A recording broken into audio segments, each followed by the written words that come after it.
सिद्धारमैया के इस्तीफे के बाद अब हम नए मुख्यमंत्री देखो ऐसा ये फैमिली फोटो फ्रेम में फिक्स जो पार्टी है वो पराजय की प्रयोगशाला बनती जा रही है और अलग अलग नए नए प्रयोग और नए नए संयोग ढूंढती रहती है। इनकी आदत रह गई है कि जो है वो डेपुटेशन का चीफ प्राइम मिनिस्टर बना दो और रोटेशन का चीफ मिनिस्टर। अब इनकी डेपुटेशन का प्राइम मिनिस्टर और रोटेशन का चीफ मिनिस्टर बनाने का जो इनका प्रयोग है ये जो है वो हमेशा जो है वो पिटता जा रहा है और परास्त होता जा रहा है। कर्नाटक में भी यही प्रयोग कर रहे हैं। इनको भी अच्छी तरह मालूम है कि ये एक लंबी, अगर इनकी इच्छा ये है कि एक लंबी जो है वो कतार फार्मर चीफ मिनिस्टर्स की इकट्ठा करना चाहते हैं कर्नाटक में, तो उनको मेरी बधाई।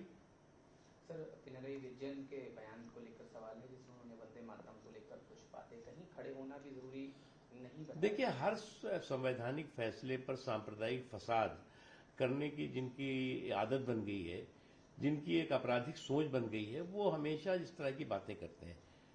वंदे मातरम को लेकर के जो है वो संसद ने एक फैसला किया, सर्वसम्मत से फैसला किया, और उसके अलावा भी वंदे मातरम जो है वो भारत के राष्ट्रवाद की आत्मा है। उस आत्मा पर आपका जो सांप्रदायिक वार और प्रहार है उससे जो है वो आत्मा जख्मी नहीं होगी, बल्कि जो है वो देश और मजबूती के साथ उसके साथ खड़ा होगा। मुझे लगता है कि ये जो सोच है वंदे मातरम को लेकर के, राजनीतिक असहिष्णुता की सोच, सांप्रदायिक सोच, वो ठीक नहीं है। घुसपैठ को लेकर भी सवाल है सर। एक तरफ केंद्रीय गृह मंत्री लगातार उसको लेकर कह रहे हैं चीजें, और हम देख रहे हैं चाहे बंगाल से लेकर तमाम जगहों पर जो है उसको लेकर काफी एक्शन। देखो ऐसा है कि घुसपैठियों के जो जश्न मनाने के दिन थे वो पूरे हो चुके हैं। अब जो है वो जो घुसपैठियों के संरक्षक थे, घुसपैठियों को संरक्षण दे रहे थे, उनकी जो है सुरक्षा कर रहे थे, वो जो है वो रफू चक्कर हो चुके हैं।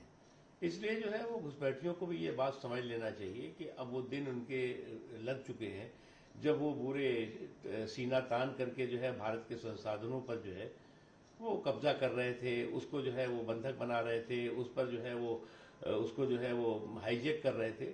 अब वो दिन लग गए, और इसीलिए अमित शाह जी ने जो कहा ये बात सही है, इन घुसपैठियों को या तो अब पतली गली से यहां से निकलना पड़ेगा, और नहीं तो जो है इनका रास्ता जो है वो जो सुरक्षा एजेंसियां है वो पूरी तय करा